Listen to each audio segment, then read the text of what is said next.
Lyft is already making pretty big moves to battle against Uber. As you can see already, Lyft announces significant layoffs.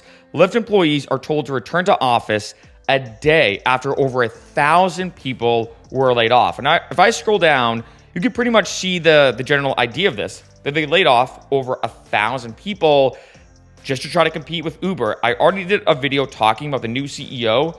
His name is David, I hope it's Reischer.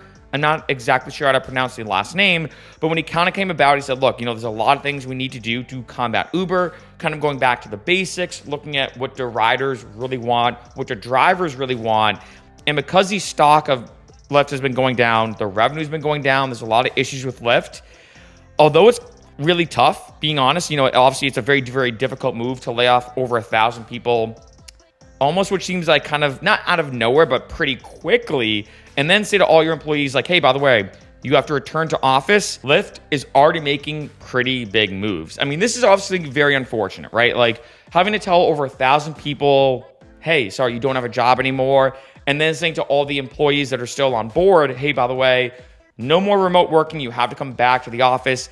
It is tricky, right? I mean, this is one of those things that on paper versus in practicality are two very different things. Because on one end, when it comes to practicality, it is unfortunate, right? To lay off over 1,000 people. Remote working, especially after the pandemic, has gotten a lot more popular. People love working from home. So on one end, kind of, a tricky thing to do. On the other end, though, and this is just kind of like a harsh reality, Lyft is not doing well. I've done a bunch of videos about this, summing up pretty much all those videos in a nutshell. Like I said, the Lyft stock's going down, the revenue's going down. Uber's getting more popular as Lyft is getting less popular. And so I feel like Lyft has their back against the wall where they're like, okay, we have to make big, drastic moves pretty much right away. So unfortunately, like I said, in practicality sense or in commonplace sense, it's kind of unfortunate what he's doing. On the other end, on paper, it's almost like a harsh reality that this is what he has to do. This is what Lyft has to do in order to compete with Uber.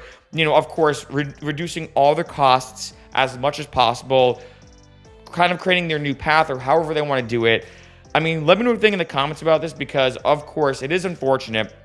But at the same time, I've done a bunch of videos talking as well with a lot of drivers how, one, Lyft is just not paying that much anymore. And as you can imagine, it's kind of like a snowball effect that if Lyft is paying their drivers less and less, drivers might say, hey, why not drive for Uber? Which means there's less drivers for Lyft, and this gets worse and worse and worse. In addition, the second thing I did talk about, I believe it was like a couple months ago, is the bonuses. I know a lot of Lyft drivers who said, yeah, before I was making pretty good bonuses. They have these unique kind of bonus structures and incentives to drive more. Those don't exist anymore. And again, as a driver, if let's say Lyft is having no bonuses and Uber's now having bonuses, which one are you going to drive for? In addition, I have talked to a lot of passengers, or be more specific, I guess, a lot of my friends and other people just going out and about who don't drive.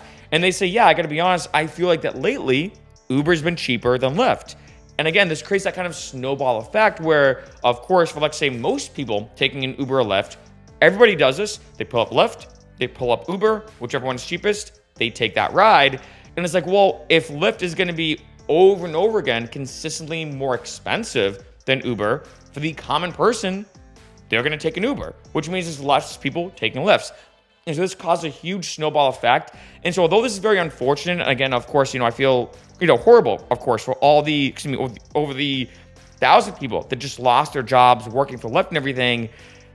I think from a business financial perspective, it's kind of like a harsh move that was almost a necessary move, and they're making moves. And I think that's what Lyft needs to do. I've talked about this before, again, in a lot of videos that I feel like in a unique way as a balance when it comes to the ride-sharing world, there really does need to be two. If it was only Uber or only Lyft, or in this case being more specific, it probably, if I had to pick one, would definitely be only Uber. I mean, that means they can charge whatever they want for rides.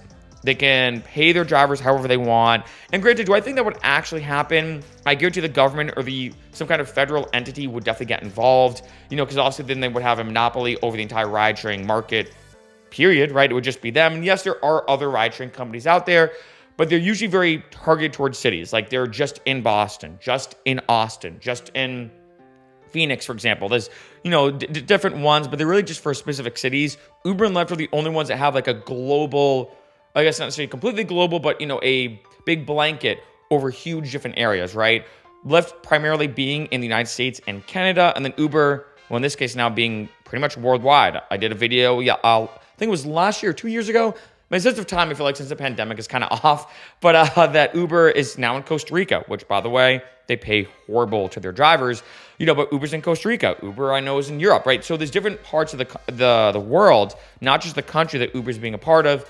So again, as Uber continues to get bigger and Lyft continues to get smaller, there definitely needs to be something happening when it comes to this. And I think that although this is a really, really tough thing that the CEO jumped in and did, and I know it definitely was not an easy move, I think it was one of those moves that was not easy, but necessary. And if Lyft has got to compete with Uber, they got to start making moves like this